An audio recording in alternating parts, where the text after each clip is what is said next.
Olá, sejam todos muito bem-vindos a mais uma edição do NotriCast. Hoje, super especial, é o primeiro podcast com alunas. Então, vou apresentar essa mesa super recheada que estamos hoje. Começando pela professora Cristiane, seja muito bem-vinda. Obrigada. Cris, trata da disciplina de História. O Dr. Jamilson Haddad, seja muito bem-vindo. Um super convidado especial, juiz de Direito, mestrando em Direito pela UERJ, MBA em Poder Judiciário pela FGV, um curso de extensão na Itália, em Direitos Humanos e Sistema Penitenciário e mediador judicial especialista em resolução de conflitos. Seja muito bem-vindo ao nosso podcast. Obrigado. E por último, não menos importante, aluna também do 2º ano do ensino médio como eu, a Mini Haddad. Seja muito bem-vinda. Muito obrigada, muitíssima boa noite a todos. Hoje nós viemos aqui falar sobre uma temática muito importante, que é o Dia Internacional da Mulher, dia 8 de março, decretado e oficializado pela ONU na década de 70, especificamente em 1972. Na época, uma das principais causas pelas quais as mulheres lutavam era a questão da igualdade salarial perante ao homem. Mas, atualmente, esse dia continua simbolizando causas, enfim, e lutas atuais, como a questão do machismo e a questão da violência contra a mulher. E hoje nós temos aqui duas personalidades que podem falar muito bem pra gente sobre essas duas questões. Então, Cris, eu queria que a senhora começasse falando pra gente sobre como que foi esse decorrer, esse passo a passo até os dias atuais, e que o senhor Dr. Jamilson falasse um pouquinho sobre a sua experiência, o seu dia a dia de trabalho, em relação a como está a violência na atualidade, a questão da pandemia também, que é muito importante. Amine, obrigado pelo convite. Luísa, obrigado pelo convite. Imagina. Dr. Jamilson, obrigado pela presença. Seja bem-vindo ao nosso NotriCast. Obrigado. Bom, vamos falar um pouquinho como a Amine disse, né? A ONU, ela oficializou o Dia Internacional da Mulher, mas temos vários movimentos, né? Que registros, né? Históricos anteriores a esse episódio. Então, vamos começar que o 8 de março, ele não foi uma data, ela não é uma data do comércio, né? Direcionada ao comércio. Ela é uma data com episódios, acontecimentos bem graves que aconteceram. Então, você tem aí, em especial, que, na verdade, no Brasil, ele tem o costume de relembrar, relacionar esse incêndio na fábrica em Nova York, ela acontece em 1911. E esse incêndio, quando ele acontece, são 146 mortos, 125 mulheres e 21 homens, né? Ela não foi um acidente, ele não foi um incêndio, essa tragédia não foi um incêndio proposital. Ele foi um incêndio, infelizmente, ocorre, né? Começa na sala dos operários. Esse incêndio, ele marca e traz à tona a situação dos operários dentro da fábrica, não só as mulheres, mas também os homens. Então, vamos falar um pouco da situação desses operários na fábrica. Vamos falar de uma longa jornada de trabalho que chegava a 14 horas, um salário baixíssimo, uma desigualdade salarial entre homens e mulheres. A parte do trabalho infantil. Tem historiadora que relata que tem criança de 6 anos. A partir de 6 anos, você tem uma criança ali trabalhando. Então, quando acontece esse incêndio, vem à tona todos esses problemas que, durante a Revolução Industrial, seja uma fábrica nova-iorquina, seja ela britânica, ela surge. Né? Nem toda a população, tanto nova-iorquina como toda norte-americana, eles não sabiam o que acontecia dentro dessas fábricas. Mas esse episódio, você tem... na verdade, esse incêndio, você vai ter episódios mais graves, ou talvez mais importantes. Não podemos falar que eles eram mais importantes. Mas vai acontecer uma passeata em 1909. O incêndio acontece em 1911. Em 1909, acontece uma passeata.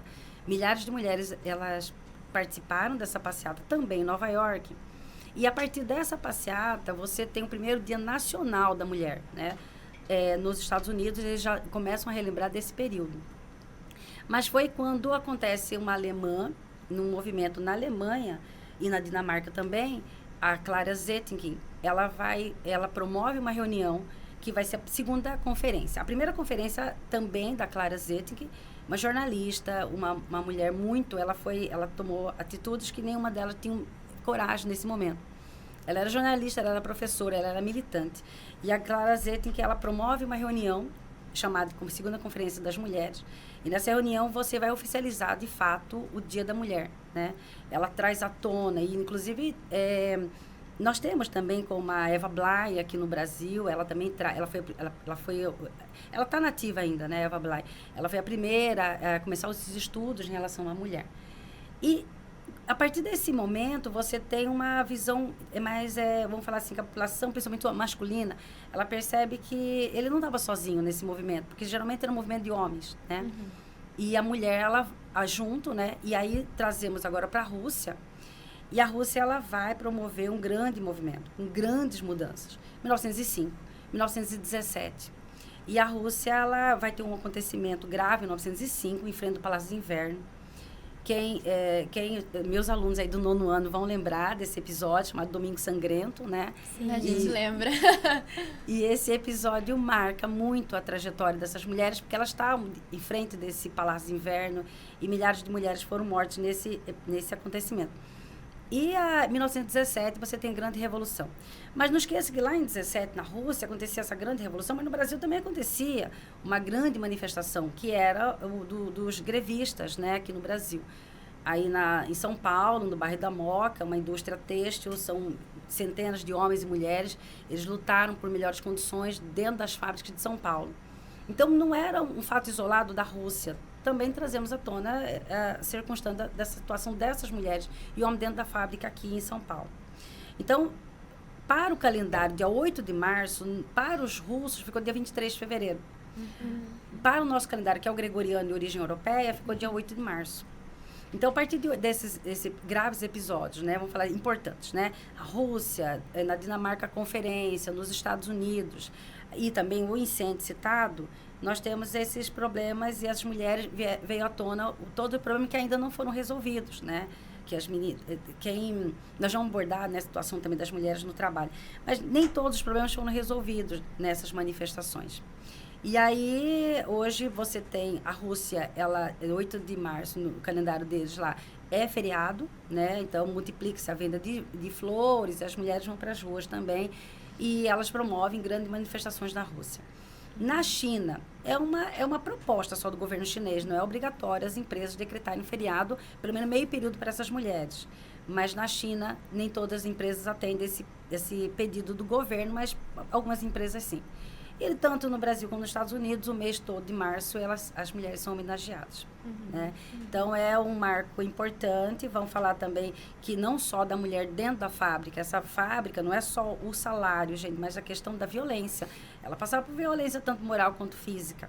Não falar dos estupros. Aí nós vamos falar também, quem assistiu o filme As Sufragistas de 2015, ele relata, é fato real, tá, gente? Assista, por favor. Sufragista, ele é 2015, eu esqueci o nome do diretor do filme.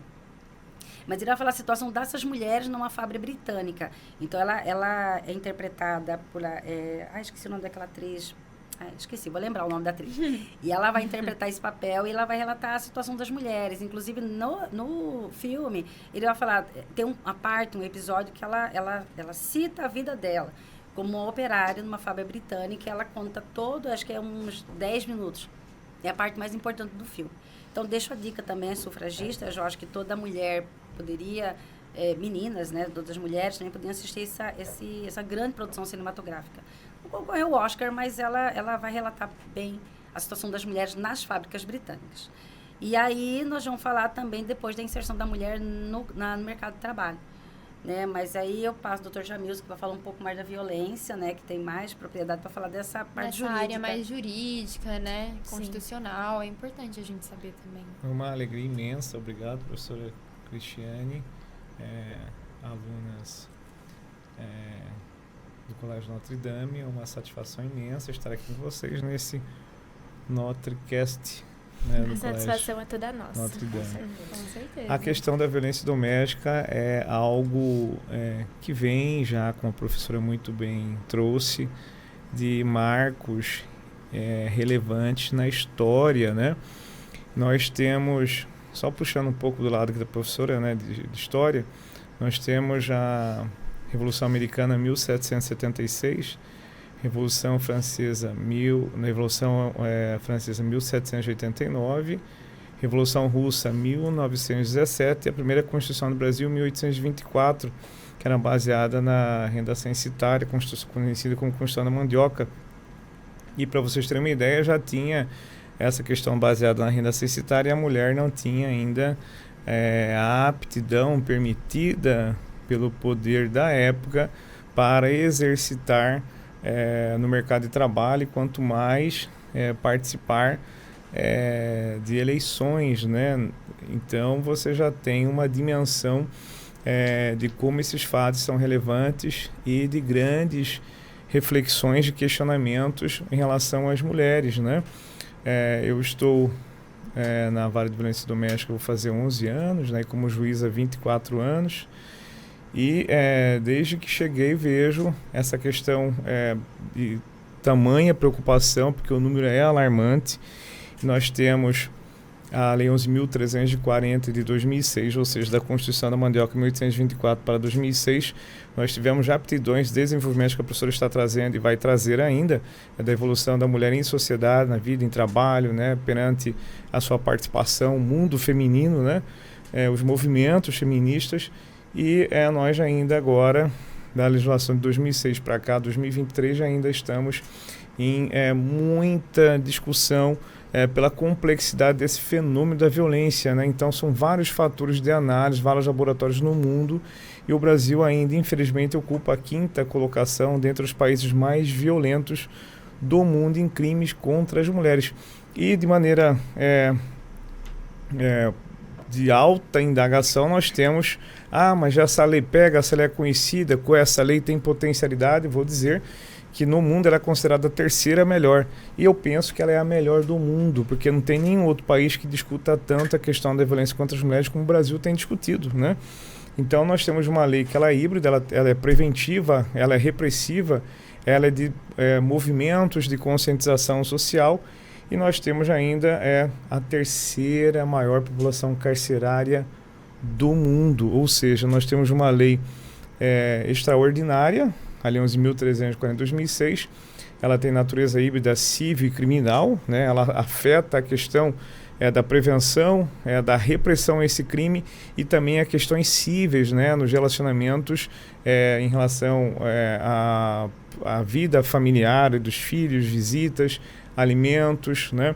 Antes tinha aqui, pelo menos em Mato Grosso, a questão patrimonial, hoje já não é da competência, a questão patrimonial, acho que isso foi um equívoco legislativo.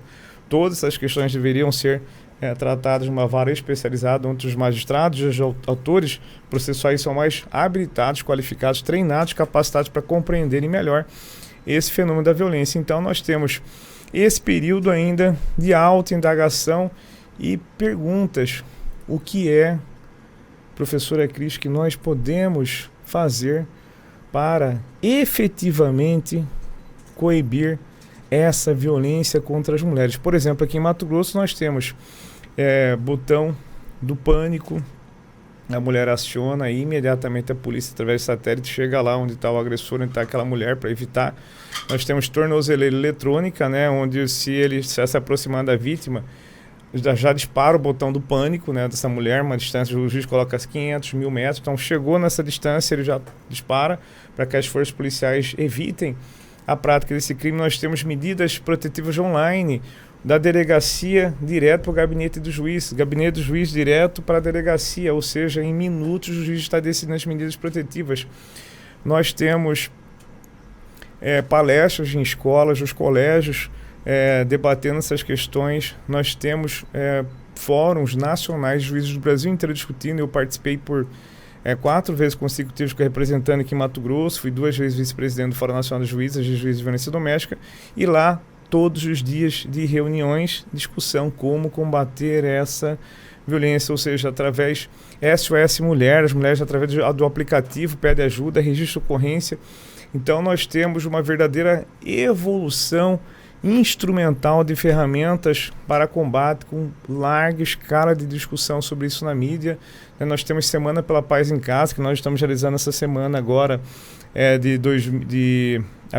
de 6 a 10 de março, né, com medidas tanto de informativas, orientativas, de ajudas processuais. Nós temos setores de saúde, todos agindo para ajudar a receber, a acolher essas mulheres, às vezes que chegam lá com os filhos, né, e é um tormento para elas, e mesmo assim nós ainda estamos ocupando a 5ª colocação dentro dos países mais violentos do mundo. O Tribunal de Justiça tem feito uma verdadeira política pública, o Tribunal de Justiça aqui de Mato Grosso, de informação à sociedade, prevenção e combate às violências domésticas. Os juízes são altamente qualificados, muitos cursos nessa temática da violência, da questão de gênero.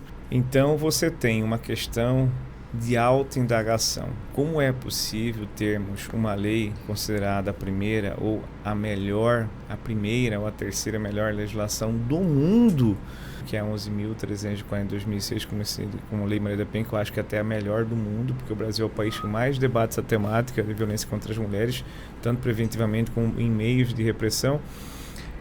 Termos a terceira maior população carcerária do mundo, ou seja, as pessoas estão sendo presas, a terceira maior do mundo.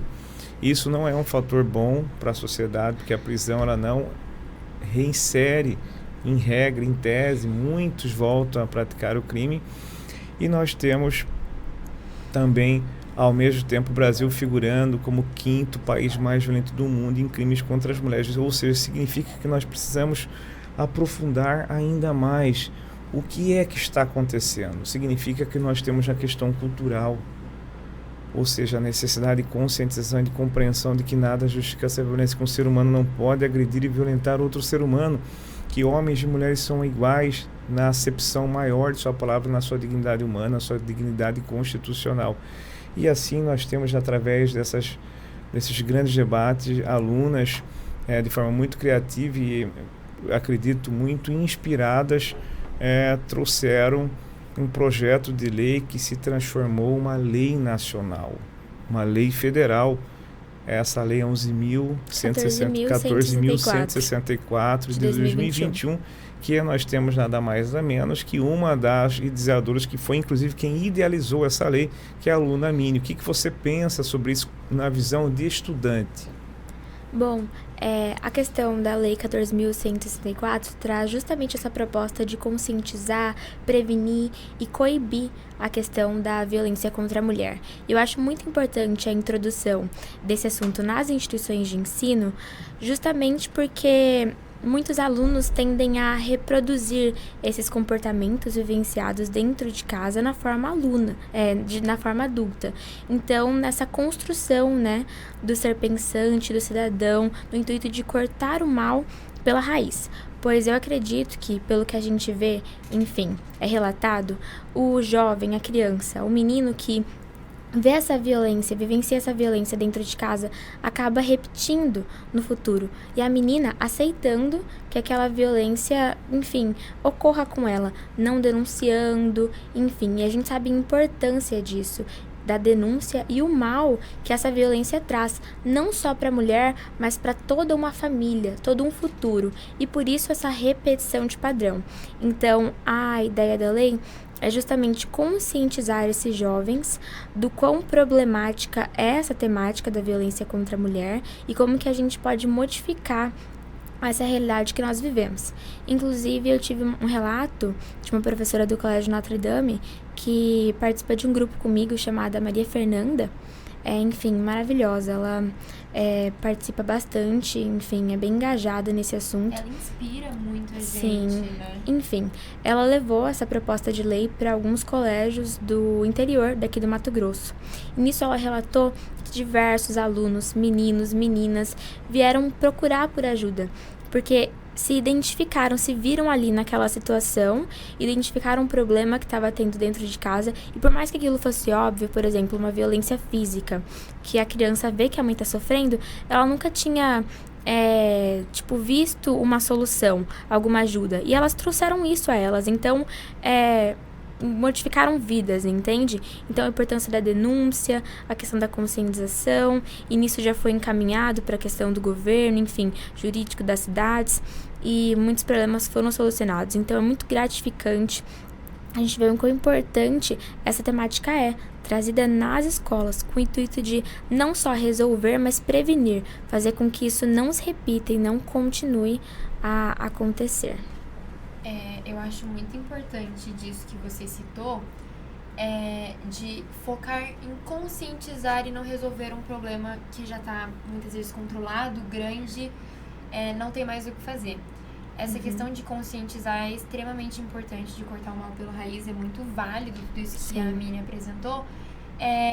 E é importante a gente falar também que o que nós ouvimos, às vezes, durante a infância e tudo mais, a sua casa, a sua realidade dentro da sua casa é um espelho para o futuro. Com certeza. E isso é extremamente verdadeiro.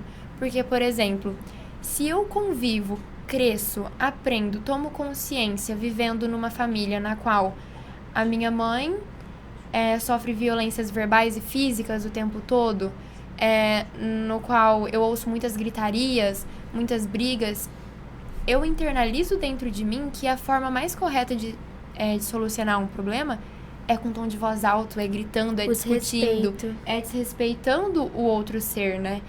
E como a nossa casa é um espelho para quem nós seremos no futuro, eu vou acabar achando extremamente normal, vou me permitir aceitar isso e muitas vezes vejo como normal, não sei para onde correr, eu desconheço quais ajudas buscar, a quem recorrer, então é muito importante na qual a gente conscientize, além de toda a situação, para onde nós podemos recorrer, onde nós podemos ir, onde buscar ajuda, porque muitas pessoas não sabem, temos na Constituição leis locais que estão ali a nosso favor, e o Dr. Jamilson vai saber explicar isso melhor do que todos nós, como funciona essa ajuda à mulher, no qual toma a coragem de buscar ajuda, de ver que não está certo, se ver dentro de uma situação alarmante e precisar. Perfeito, aluna Luísa, você trouxe uma reflexão exatamente como nós identificamos nesse fenômeno, ou seja, a reprodução dessa violência, os filhos que presenciam serão os adultos reproduzindo essa violência. Sim. E nós temos esse exemplo que a Mini trouxe da professora Maria Fernanda participando, nós participamos inclusive da formação desse grupo, né? E eu tive a oportunidade também de ir para o interior no início, vivenciando essa situação com os alunos. Foi em Sinop? Luísa, em Sinop, Luísa. Eu percebi o quão importante, professora Cristiane, essa lei 14.164 de 2021. Por quê? Porque ela traz a exata tomada de consciência por parte dos alunos. E essa tomada de consciência, ela tem a força dos filhos tomarem consciência que estão inseridos num lar violento, um lar desestruturado e que a mãe, por exemplo, está sendo agredida. E essa criança também tem ferramentas de avaliar seu conhecimento da escola, né? Do conselho tutelar de algum parente, porque às vezes essa mulher ela não tem força nem encontra meios de registrar essa ocorrência, de sair daquele sufoco relacional, daquela relação doentia. Muitas vezes se encontra entre a pressão do parceiro de não poder sair, né?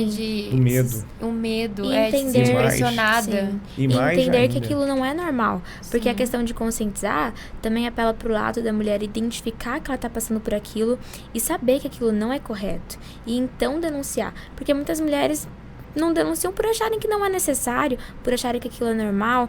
Vem amigas, pessoas ao seu redor passando pela mesma coisa, não fazendo nada. Então, por isso a questão da conscientização. Então, muitas dessas mulheres já não sabem que estão vivendo esse relacionamento abusivo. Então, quando você leva esses grupos de discussão em sala de aula sobre violência contra as mulheres, sobre dignidade, de igualdade entre homens e mulheres, de direitos constitucionais, da necessidade do trabalho da mulher, de que todos merecem uma dignidade, inclusive de ter amigos, uma dignidade relacional, de vida, de estudo e trabalho, acepção maior da vida, Mini.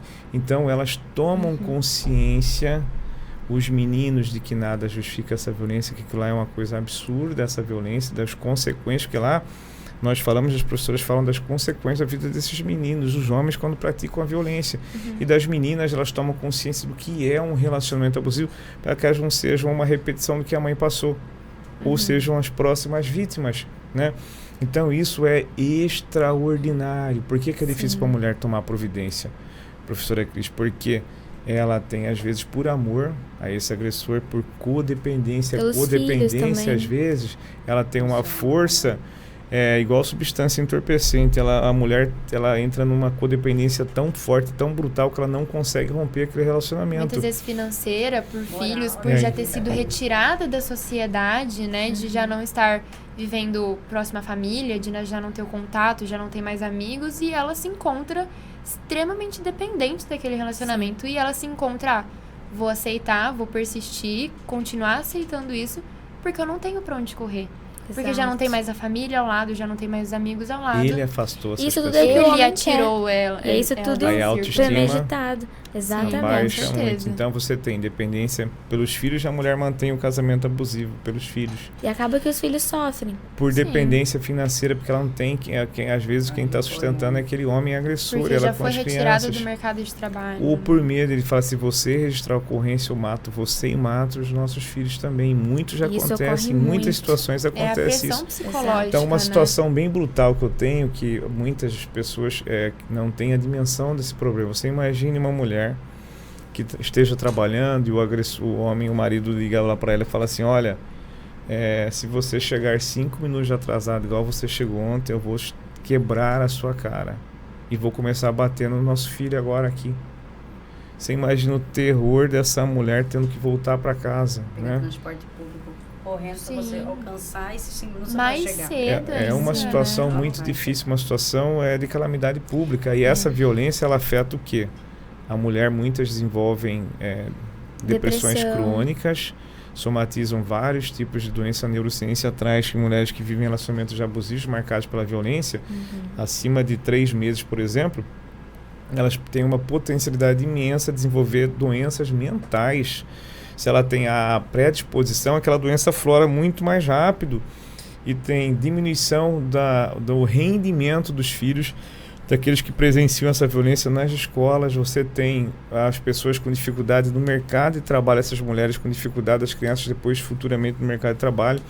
Você tem uma superpopulação carcerária que nós pagamos, né, como contribuintes, como cidadãos da população é que paga esses impostos. Nós temos uma soma de investimentos do governo que são desviados, talvez, de outras prioridades sociais, para combater essa violência que não deveria estar ocorrendo, deveria estar no nível de normalidade, não uma situação praticamente de uma epidemia. A situação que nós vivenciamos agora na pandemia foi uma situação terrível para as mulheres, porque a pessoa, além de todas essas questões negativas que dificultam ela tomar providências, nós tivemos uma situação de um vírus que resultava na morte. Então, se a pessoa saísse ou tivesse contato, poderia morrer. Então, você imagina o desespero dessa mulher apanhando dentro de casa. Inclusive, E não ter pra onde correr, né? os números foram subnotificados, porque muitas mulheres deixaram de levar o conhecimento das autoridades que nessa período de pandemia, porque aumentou muito. Foi uma quantidade absurda de divórcios e de violências sofridas por essas mulheres e por essas crianças. Aumentou muito esse número e ficou subnotificado. E o que elas poderiam falar também ao sair de casa? Não tinha desculpa, porque ninguém saía pra nada. Então, não teria tipo, eu vou ao mercado e aproveita pra denunciar. Não tinha isso. Então, realmente não tinha o que fazer, pensando por esse lado. Sim. Chambilson, como que funciona esse botão que a mulher pode acionar? Fica dentro de casa. Fica dentro? Mas aí ela já precisou recorrer à justiça. Sim. Nós temos várias situações. Por exemplo, a mulher, ela está sofrendo a violência. Sofreu a violência. O que ela deve fazer? Ela deve registrar a ocorrência. Ela deve ligar para a Polícia Militar no 190 ou no 180 também, que é o Disque de Denúncia Nacional. Né? Ela precisa buscar ajuda com os seus parentes, com os seus amigos. Por isso que o agressor faz o quê? Ele rompe as amizades, tira do mercado de trabalho, tira das escolas, porque assim ele faz a autoestima dela baixar. Ele fala, a única pessoa que te ama, eu sou o homem que mais te ama, você nunca vai encontrar um homem que te ame tanto como eu. E querendo ou não, E ele ele exerce total controle. E ele faz sobre a mulher, um com controle emocional sobre essas mulheres. Então, quando ela não se relaciona, quando ela se afasta dos pais, dos amigos, ela vira uma presa muito fácil desse agressor. Então, você tem registra a ocorrência, ou ela pode comparecer na delegacia, lá tem um formulário de risco. Nesse formulário de risco, ele faz todo um histórico, professora Cristiane, das ocorrências, da potencialidade daquele agressor cometer, inclusive, feminicídios. da necessidade de que seja decretada a prisão preventiva desse agressor, qual o risco efetivo dessa mulher. Então lá chega para o juiz, já vem da autoridade policial, inclusive os pedidos, ela preenche e vem os pedidos de medidas protetivas. Afastamento do agressor, proibição de qualquer contato, suspensão do porte de arma, decreto de prisões, por exemplo, e lá são virtuais. Sai da delegacia, já vem direto online, virtualmente para o gabinete do juiz já decide no mesmo dia, em questão de minutos, vai para a autoridade policial, aí o agressor já recebe a intimação. O senhor está intimado para cumprir rigorosamente essas medidas protetivas. Se não cumprir, o que acontece? Prisão, e ele vai responder por mais um processo crime, porque os descumprimento das medidas protetivas mais um tipo penal. Então a legislação ela endureceu muito, né? Nós temos, vai para a audiência, a mulher pede botão do pânico. Então a professora Cris, ela vai com o botão do pânico para casa e o agressor sai com a tornozeleira eletrônica. Então onde ela estiver, ela está com o botão do pânico. E o agressor, onde ele estiver, ele tem que estar com a tornozeleira eletrônica. Então quando entrou naquele espaço menor do que foi estipulado pelo juiz, naquela proibição, por exemplo, eu fixo uma distância de 500 metros, né? Então, para vocês entenderem bem, ou seja, como alunas, né? Então, fixo 500 metros de distância. Diminuiu dos 500 metros, a central aciona e a polícia vai atrás desse agressor, né? Então, ele já descumpriu medida protetiva, o juiz vai decretar a prisão preventiva, vai responder por mais um processo crime. Nós temos SOS Mulher, então você pode baixar no seu aplicativo e ali onde você estiver, você aciona. Então você está mexendo no seu celular ali, você está acionando a polícia. É bem mais discreto. É mais discreto. Nós temos a ferramenta hoje, daquela da mão, com um X vermelho, que é a campanha da AMB. Estabelecimentos, né? Em farmácia, você pode entrar. locais sinal, que você pode chegar com ele indicando. assim e você mostra e eles reconhecem na hora campanha, e tomam as sinal medidas, vermelho. né? Então, por exemplo, se vocês estiverem vendo alguém ou sofrendo violência, vocês mulheres, basta fazer um X vermelho na palma da mão e chegar na farmácia, por exemplo, e falar para o funcionário. Batom, ou na escola, no supermercado. Hoje isso aí foi bastante, a campanha Sinal Vermelho da AMB. Foi bastante divulgado. Então, é daqui de Mato Grosso? Não. Nacional? É da Associação dos Juízes Brasileiros, né? Então é nacional. E eles foram em todos os estados e divulgaram essa campanha.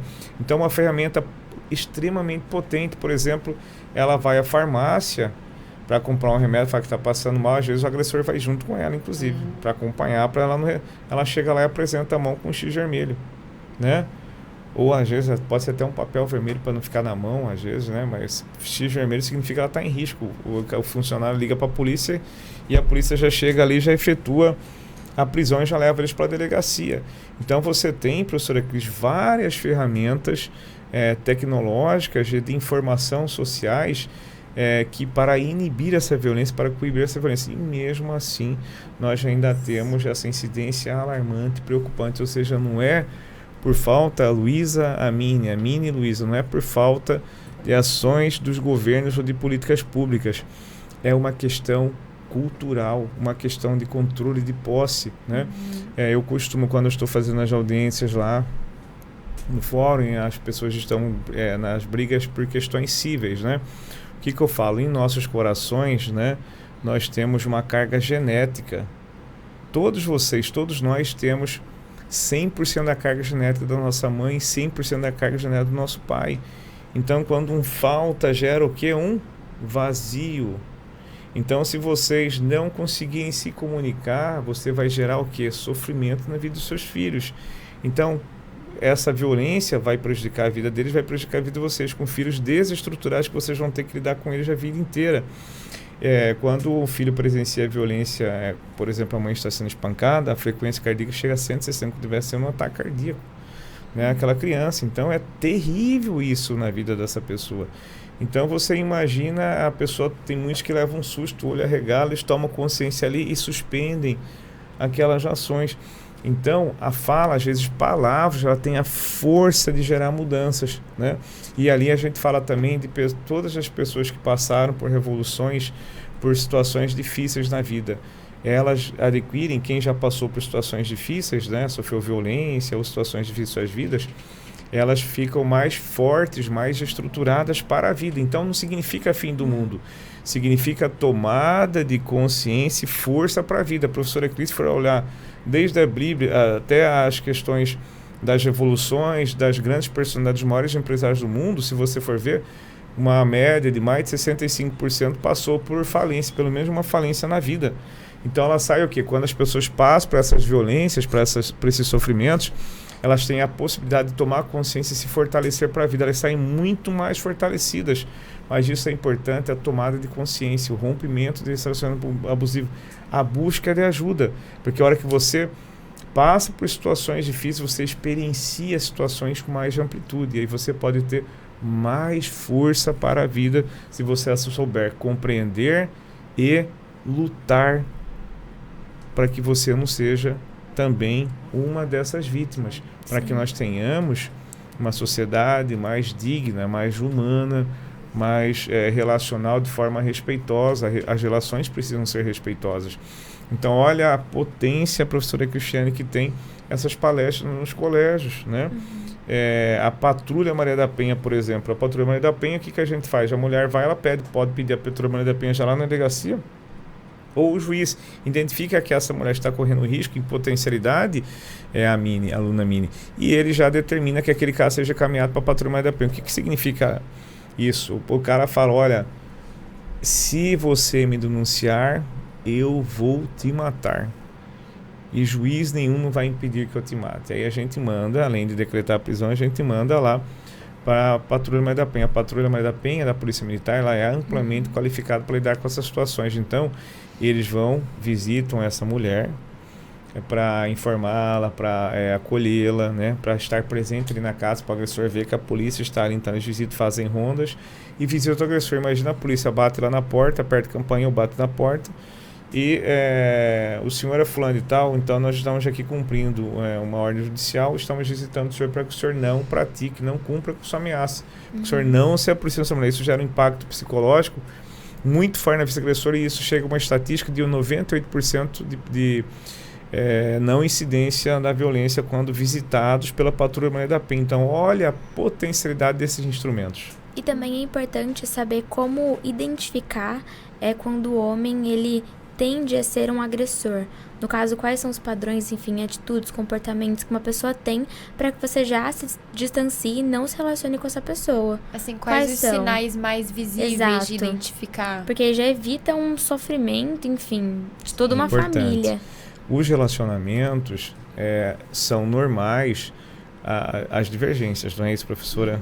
Não tem divergência de você com colegas, divergências diferentes, né? Ótimo, então, cada um tem uma formação, uma personalidade, uma estrutura, uma vivência, então surgem diferenças. Existe sempre a individualidade. E nessas divergências, o que seria o certo? Um diálogo, uma conversa. Onde um possa aprender com o outro. Ceder para o outro em relação a um lugar onde você vai, em relação à comida dentro de casa, em relação ao trabalho, em relação ao estudo, em relação a pontos de vista. É o saber arrumar um meio Agora, termo, né? Exato. Você começa o quê? Não, é o que eu falei, pronto. A pessoa é inflexível, você já tem que ficar atenta. Por exemplo, só que é do jeito dela. Começa com empurrões, está namorando, começou o namoro na adolescência, o cara começa a empurrar, ciumento, controlador, que controla todos os seus passos, né? Tem ciúme de todo mundo, não quer que você converse com suas amigas, não quer que você tenha amizade, você já tem que ficar atenta. E expressa de maneira agressiva, né? Essas divergências, né? Por exemplo, a pessoa que tem a psicopatia, ele não tem profundidade sentimental. Então, ele fica insensível àquela situação relacional de dor. Então, ele pratica a violência, ele sente prazer com a violência e não se sensibiliza com relação a isso. Então, você vê as reações. Gosta de ver a companheira sofrendo, a namorada. O prazer gera em sofrimento ver a dor do outro, para os pais, né? quer que os pais vejam a dor, você já tem que ficar atento. Então, aquele que é controlador excessivo, que é agressivo, que é violento, que é possessivo demais, muito ciumento, que começa a falar mal de toda a sua família e só ele que está certo, tem alguma coisa, todo mundo está errado, só ele está certo. Então, você tem que ficar atento. Não tem um padrão fechado. São características que destoam de uma normalidade e geram sofrimento na vida de outra pessoa. Então, desde cedo, desde agora, nessa época já de adolescência, vocês precisam observar isso também, para que não entrem em relacionamentos abusivos. Por quê? É muito comum a mãe falar assim, olha, doutor, eu falei para minha filha, olha, não se relacione com esse menino. Não se relacione com esse menino. Mãe, eu gosto muito dele. E eu vou mudá-lo. Ninguém muda ninguém. Você pode ser a melhor pessoa do mundo, você não vai conseguir mudar outra pessoa. Você pode fazer o melhor, você não vai mudar. A pessoa tem que querer mudar. Você pode colaborar, mas se a pessoa não quiser mudar, ninguém vai mudá-la. Nem a mãe consegue mudar o filho. A mãe vai visitar o filho no presídio, mas não consegue impedir que ele vá para a prisão. Então, não esqueçam disso. Então a mãe fala, ela fala assim, mãe, pode deixar. Ele me ama. Eu amo ele e eu vou mudar o meu namorado. O que acontece? Divergências, empurrões, gritos. Tá tudo bem. Continua. Aí começa com agressões psicológicas, ou palavras de baixo calão, ofensas, assim, humilhantes, que baixam, inconscientemente baixa a autoestima da parceira. E depois vem as violências. Aí ele primeiro ele faz, inclusive, aquela separação, fala muito mal da mãe, do pai, dos amigos, e aquela pessoa se isola da sociedade. O que acontece quando ela procura a mãe? Ela está praticamente destruída. Por quê? Ele já afastou da convivência todos os parentes e amigos daquela vítima. Então, esses comportamentos possessivos, violentos, desequilibrados, já acende um alerta vermelho, não é nem amarelo, porque 75% de muitos feminicídios em muitos estados, muitas cidades, não tiveram nenhum registro prévio. Então, ela fala, puxa, mas como? Essa lei não vale para nada, que tem muita gente sendo agredida, muitas mulheres sendo agredidas. Não. A lei ela é extraordinária, porém muitas mulheres não acreditam que o agressor vai praticar aquela violência. Então 75% não existia nenhum registro anterior, né? E acontece o pior crime, que é o feminicídio. E não precisa nem estar dentro do casamento, né, doutor? Não. Namoro. Pode ser ex-namorados, inclusive. Tem ex-namorados que não aceitam o término de relacionamento. É uma incidência muito grande, né? Pessoas que acabaram de se conhecer, nós tivemos várias situações de tragédias terríveis. Eu peguei um caso, já tem muito tempo, onde a criança ficou sem a mãe morreu, e o pai foi para a cadeia com duplo, na época era homicídio, né? Duplo homicídio, triplamente qualificado. Então você imagina aquela criancinha, se não me engano, a criança tinha 4 anos. Então, quando ela foi visitar o pai tomou a consciência, ele estava dentro da prisão, não existia mais a mãe e a criança completamente desamparada. Nossa. Então, é uma coisa brutal a consequência de um feminicídio, a consequência da violência contra as mulheres. É uma questão de preocupação. O pai cometeu o assassinato, foi preso e o filho foi visitar. É até uma questão de saúde pública, porque afeta o emocional, somatizam-se várias doenças e afeta diretamente a vida em sociedade. Quem não está sendo agredido também sofre as consequências, com pessoas diminuídas em suas potencialidades no mercado de trabalho, na escola, nas suas vivências. É uma vida rompida. Mães que não têm paciência para os filhos que estão sofrendo violência, estão desestabilizadas.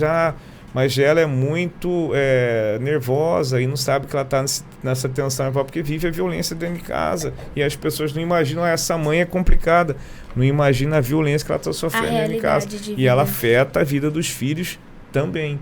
Então, essa questão é uma repetição desse ciclo da violência. Então, essa tomada de consciência tem a força de fortalecer essas crianças, de fortalecer as vítimas para que ela consiga construir relações mais sadias.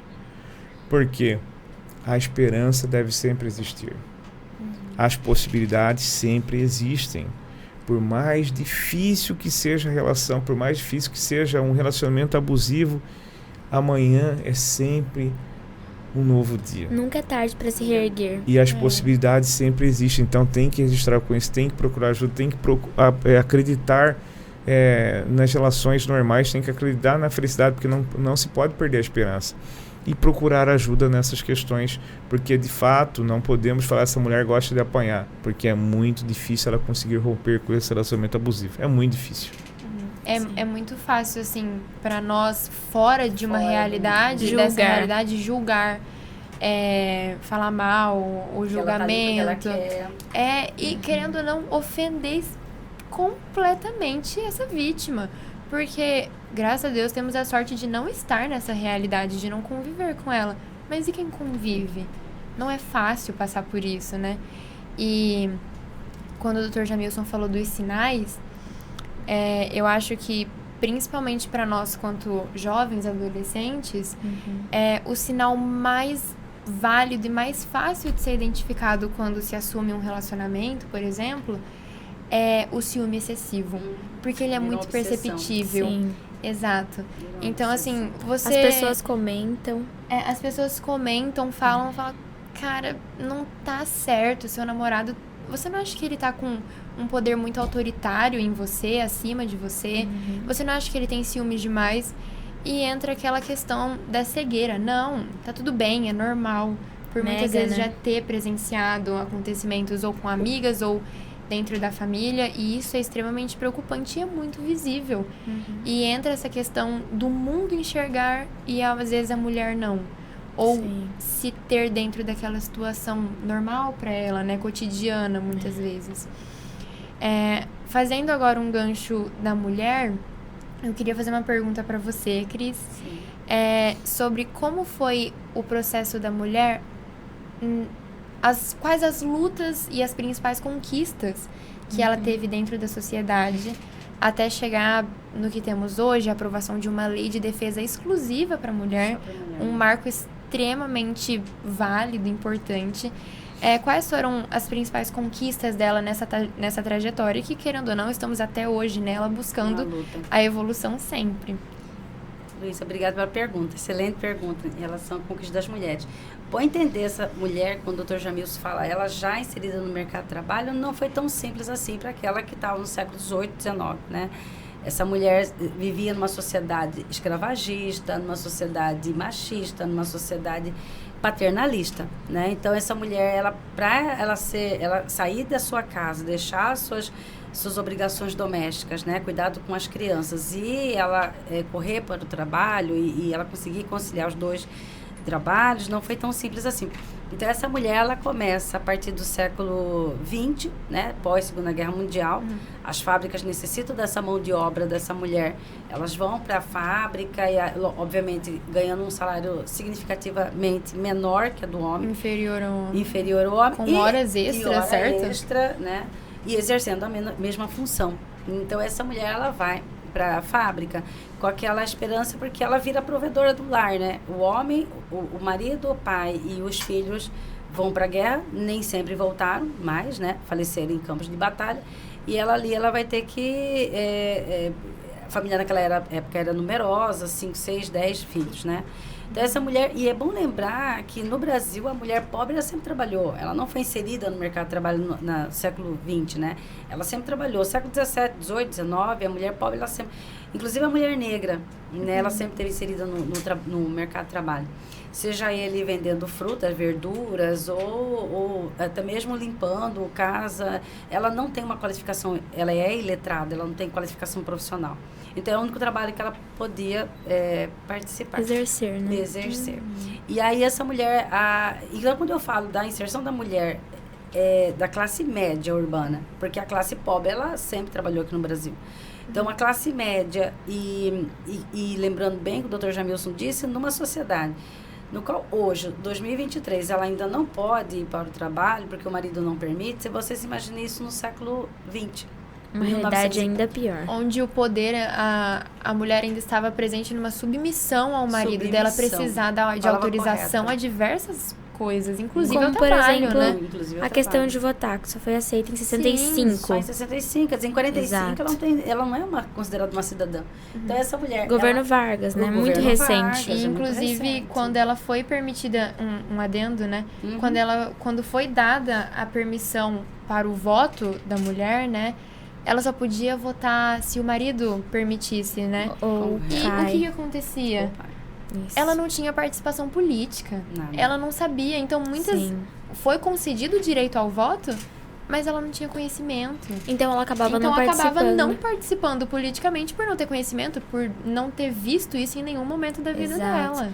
Imagina, se ela nem era letrada, nunca tinha tido Exatamente. essa participação, não tinha nenhum ensino fundamental.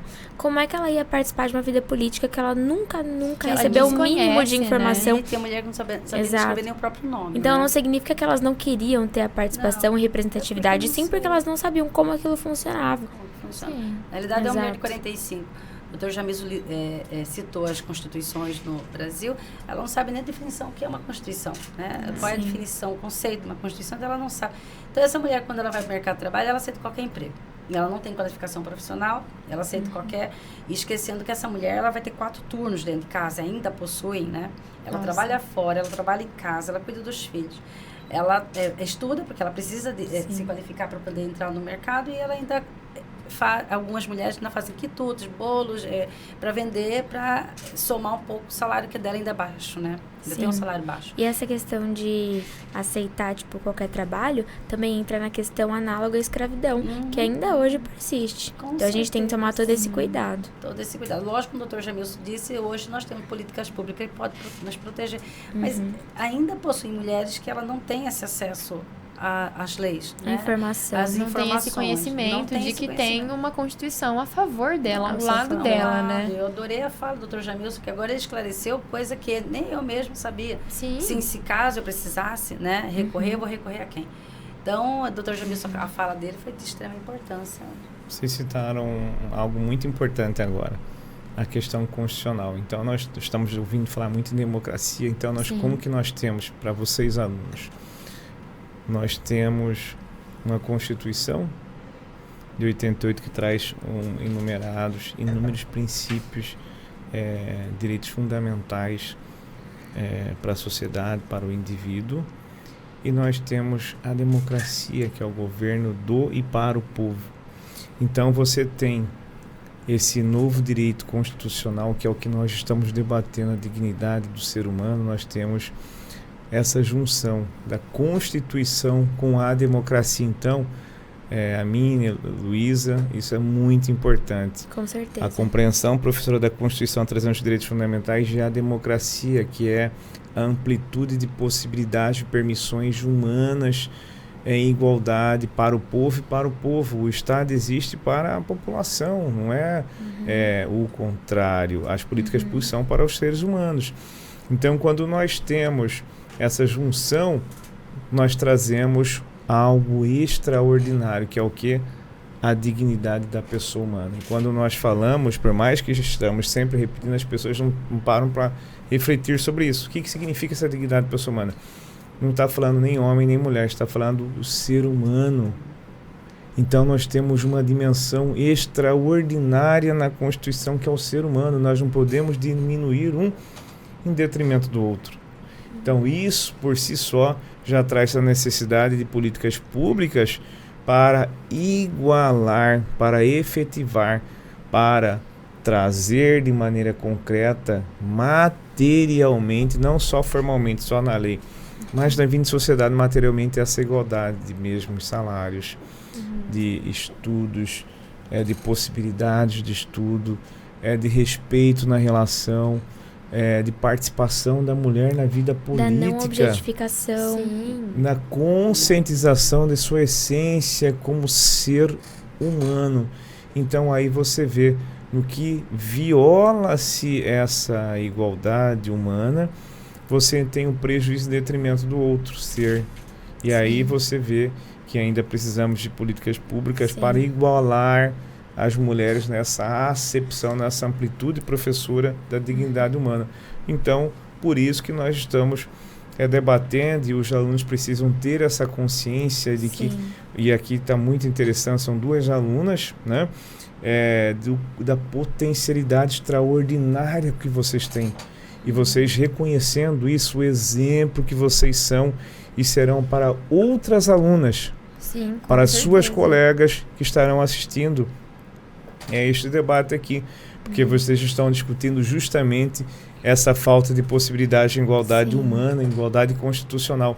Ou seja, quando nós colocamos, professora, alunos desde a adolescência debatendo essas temáticas, nós temos uma ampliação democrática, nós temos uma vivência, uma efetividade dessa Constituição, desses direitos constitucionais nós temos uma melhora no índice do desenvolvimento humano, com as possibilidades sendo reconhecidas e conscientizadas, ou seja, eu posso, Sim. como mulher ou como homem, Sim. como ser humano, eu posso, eu mereço e o Estado deve me garantir. O que significa isso? Que se vocês visualizarem que esses direitos ainda das mulheres ainda não estão garantidos, quais são esses direitos que não estão sendo garantidos?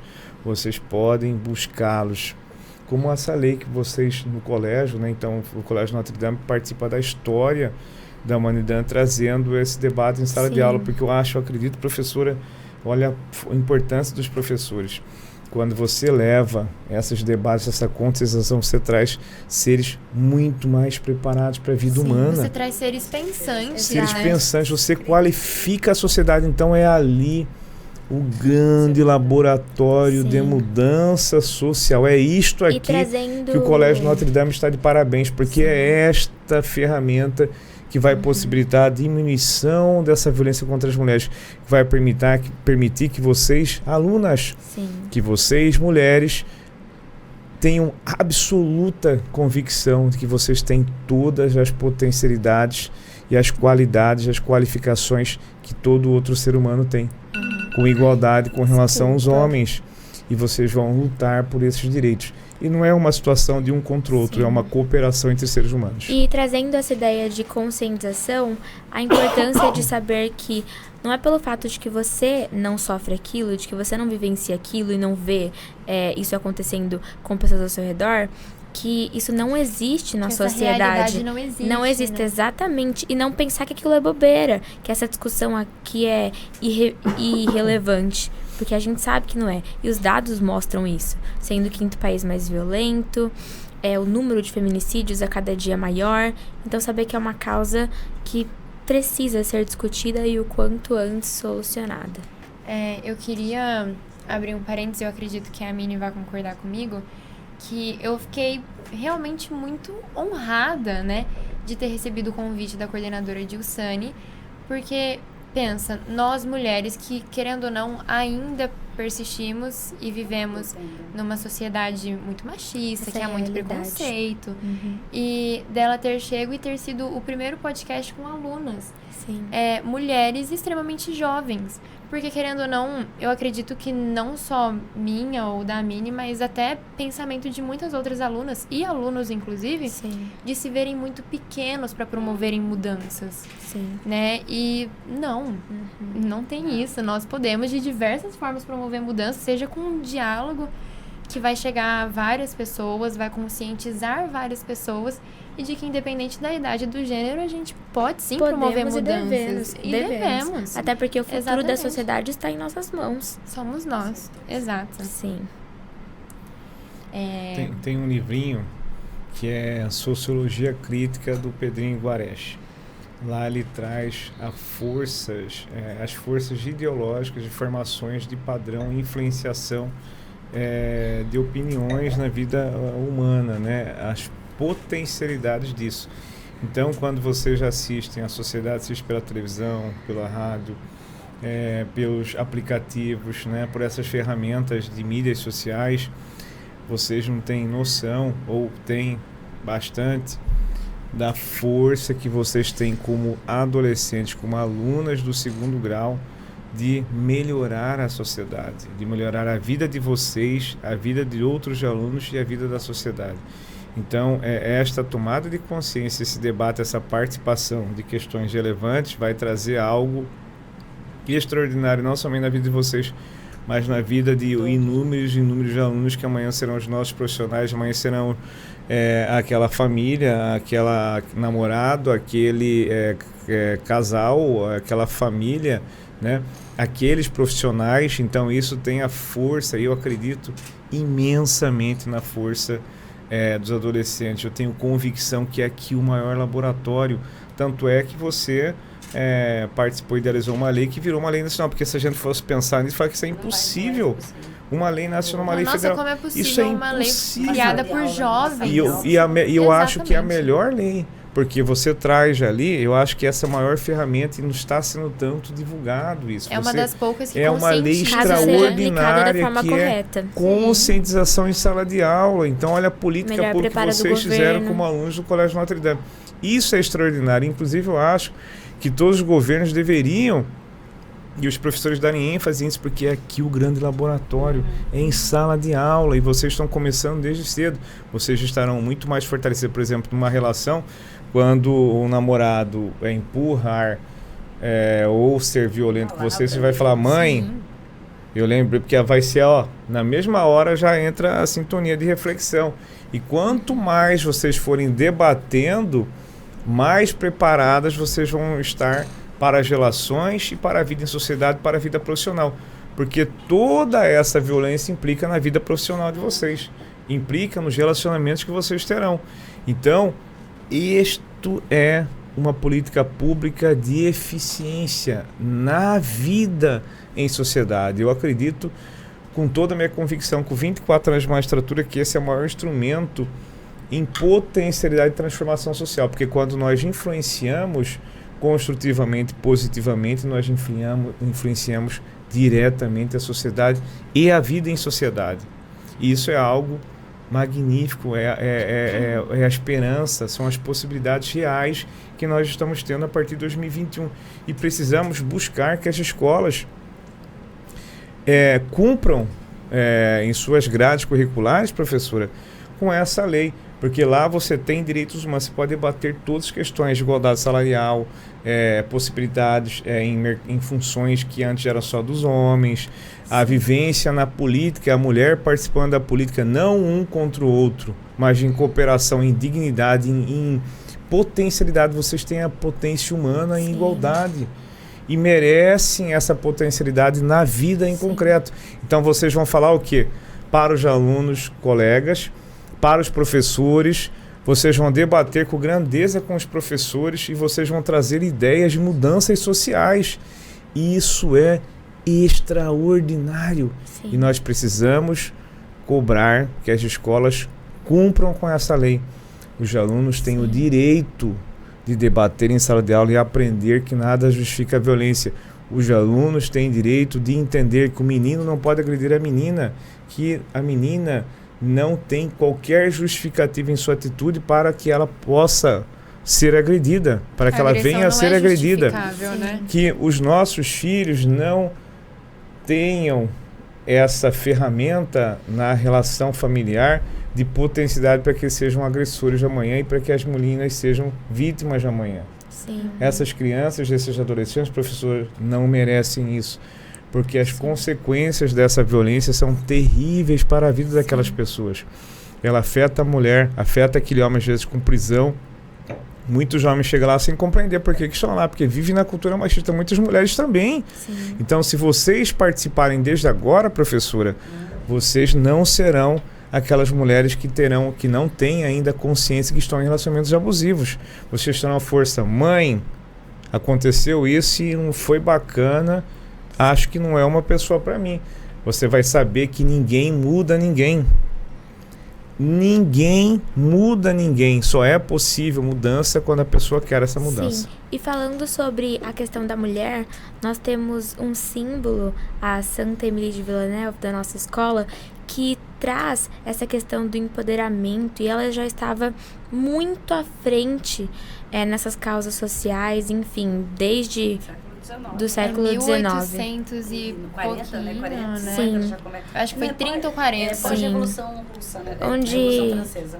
ela era uma mulher nobre, dita por muitos como princesa, que morava num castelo, onde ela abdicou de toda essa vida, de todo esse luxo, para se dedicar aos pobres, muitas vezes diagnosticadas como prostitutas da época, enfim, acolhia doentes. É muito interessante falar de Emily, porque ela é o símbolo da Rede Azul do nosso Notre colégio. Dame, fundadora da Rede Azul, né, que trouxe as irmãs para Cuiabá, no qual fundaram o Notre Dame, uma escola que está aí há muitos anos. Por exemplo, parentes, minha mãe estudou no Notre Dame e hoje eu sigo essa linhagem minha de ter madrasta estudado, também. de estar estudando no Notre Dame e vou me formar lá, porque o ano que vem tá aí. Sim.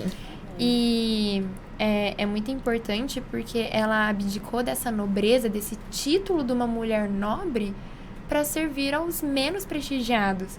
Desde moradores de rua, prostitutas que eram vistas de uma forma extremamente negligenciada. Qualificação profissional, né? Exatamente.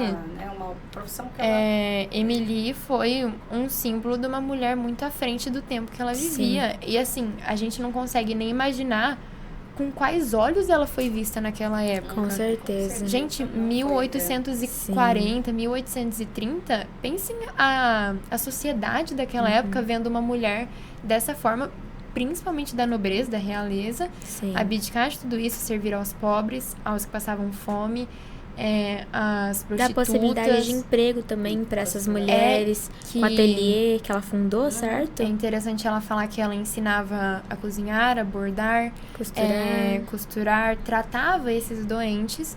E é muito triste no qual ela tenha morrido muito nova, né? Tanto é que ela morreu nessa causa. Ela com morreu, cólera? Não foi na epidemia de cólera que teve na França, né? Ela nasceu em Toulouse, na França, e morreu por ali mesmo por conta dessa epidemia de cólera. E muito nova. Mas ela deixou um legado extremamente válido, impecável e importante, no qual a gente carrega até hoje como símbolo da Rede Azul, que compõe várias escolas, São Paulo, Rio de Janeiro, e a gente carrega a lição dela até hoje, né, no nosso presente. Então, exatamente. Emily é um símbolo de extrema importância. Sim. Ela foi, como que fala, em relação a isso, em 2009, certo? Algo recente. Sim. E alguém que merece ser lembrada, né, e falada. Exatamente. E vocês estão falando de trazer um legado, e vocês estão participando nada mais, nada menos do momento histórico onde o Colégio Notre Dame, quando trouxe esses debates em sala de aula para criarem projetos de lei, viveu um marco histórico extraordinário de participação dos alunos nesses debates em sala de aula, ou seja, os alunos participando de políticas públicas. De grandes mudanças, isso, né? É extraordinário, de grandes mudanças. Isso é um legado que o colégio já está deixando, porque aí nós teremos uma progressão não mais geométrica, uma progressão aritmética, desenvolvimento social, de tomada de consciência, de fortalecimentos pela busca de seus direitos. Muitos não estão se atendo a esse período histórico extraordinário, porque eu acredito que aqui seja o maior laboratório. Vocês estão vivendo isso pelo Colégio Notre Dame. Vocês como alunos, vocês vocês estão participando de algo extraordinário. Porque isso vai atingir muitos outros alunos, professora. Nós estamos passando por esse grande momento, né? E que vocês, daqui a 20 anos, vocês vão lembrar em suas vidas profissionais deste grande debate. Sim. Deste momento onde vocês estavam falando sobre essas questões das mudanças que vocês experimentaram a partir desses debates em sala de aula. Que eu acredito nisso. Isso dá esperança de que nós podemos ter um mundo melhor. Um mundo em igualdade e direitos entre os seres humanos. Melhor realidade, né? Sim. E vocês estão participando disso. Então, tem que agradecer mesmo o convite que vocês receberam, porque isso é algo com certeza. extraordinário. Imensamente gratificante estar aqui. Foi muito poder ouvir também de vocês, pessoas experientes que podem trazer novas e importantes informações para nós. Sim. E também sensibilizar e conscientizar quem está assistindo. Exatamente, porque aqui conversamos muito, ouvimos muito, falamos muito e aprendemos com certeza vamos muito. sair daqui com uma bagagem Exato. de aprendizado imensa, né? Sim. Então, esse podcast foi extremamente importante, esse marco de termos alunas, professores, um convidado extremamente de peso, especial.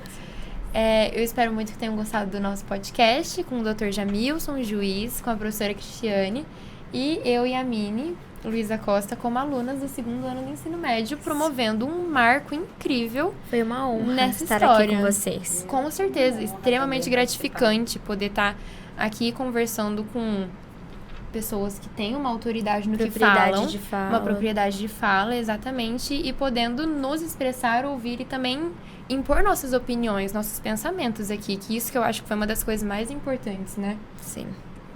E vocês merecem Palmas. Para todo mundo aqui. Sim, pra todos. Doutora Jamilson, obrigada pela presença. Foi verdade. muito esclarecedora. Para mim, acho que para todas as meninas e mulheres Sim. que estão nos ouvindo, né? E eu acho que a partir dessa nossa fala, do nosso debate, muitas vão começar a mudar algumas atitudes, né? Não é de um dia para outro, de um dia assim, Do da dia Da pra noite noite, pro dia. mas ela vai aos poucos, ela vai conseguir tirar, Enxergando. e retirar esse, vamos falar assim, essa autoridade, né? Uma palavra melhor. Ela consegue Essa Os visão, estigmas, né? né? Sim. do namorado, seja lá qual for o companheiro. E eu agradeço bastante mesmo essa presença, né? Sua fala foi para mim, olha, foi... Porque parece que a gente sabe de tudo, mas sempre tem algo a mais pra aprender, parece né? que eu também eu sei de tudo, eu consigo levar, né, tranquilo a questão da mulher, mas... E a gente vê o quanto a gente é pequeno relacionado Com a esse mundo de certeza. conhecimento, né? Sim. Cara, sempre tem mais alguma coisa pra aprender. Isso aqui é Né? pouquíssimo ainda Pouquíssimo, é. muita coisa ainda. do tanto de informação que a gente tem. Exatamente. Olha, eu fico muito feliz de ter recebido esse convite do Colégio Notre Dame. A coordenadora Dilsane perguntou, seria possível? Eu falei, como não? Puxa, vocês dão tanto para minha filha, para os alunos que serão o futuro do É uma nosso forma de país. retribuir, né? E para mim é uma honra muito grande poder estar participando deste momento tão importante. Para mim, eu estou até assim, com uma gratidão imensa no Ganhando coração. com Porque eu estou isso, aqui né? debatendo com minha filha, com a Luísa, que é a aluna também, com a professora Cris, que a menina chega, pai, tem uma professora lá que é tão boa, pai, eu gosto tanto Adoro. dela, pai, ela é muito Somos boa. todos E apaixonados. demonstrou pelo aqui o seu ensino. conhecimento, trazendo uma evolução em relação aos fatos relacionados às mulheres, junto às alunas do colégio, onde eu estou aqui participando e de alguma forma colaborando com aquilo que seja possível. Para mim é uma imensa alegria, uma satisfação, uma honra estar aqui com vocês nesse momento. Então eu que agradeço ao Colégio Notre Dame, A a honra é toda professora nossa, né? Cristiane, e agradeço a vocês porque eu aprendi muito, eu fiquei encantado com a construção, com o raciocínio, com as indagações, com a alegria e entusiasmo com os quais vocês estão vindo aqui debater essa temática tão relevante. Isso traz a esperança de um futuro melhor, da força que vocês têm de mudar a sociedade para melhor. Então vocês estão de parabéns, é uma honra muito grande poder Judiciário estar aqui participando do colégio, desse movimento por um Brasil melhor, por um mundo melhor, para o plantar da semente, como a nossa desembargadora Clarice traz, para um fortalecimento das relações humanas de modo constitucional, humanizado em relação a mulheres e homens, homens e mulheres, em prol das nossas crianças, dos nossos adolescentes e do futuro do nosso país. Parabéns à organização do evento. Muito bom. Nós ficamos extremamente gratas, né, por isso, pela conversa. Foi impecável. Esclarecedora. Sim, de muito conhecimento também, lógico. Sim. Muito obrigada a presença de todos Obrigado. vocês. Obrigada. Não esqueçam de compartilhar esse vídeo, se inscrever no canal, curtir e deixar aqui o seu comentário sobre essa temática. E não esquecer de divulgar para que essa palavra e Chegue. essa discussão chegue em mais pessoas, Sim. mais mulheres, e mostrando que todas nós podemos Sim. prover uma mudança, né? Alcançar esse nosso objetivo. Exatamente. Muito obrigada e até a próxima.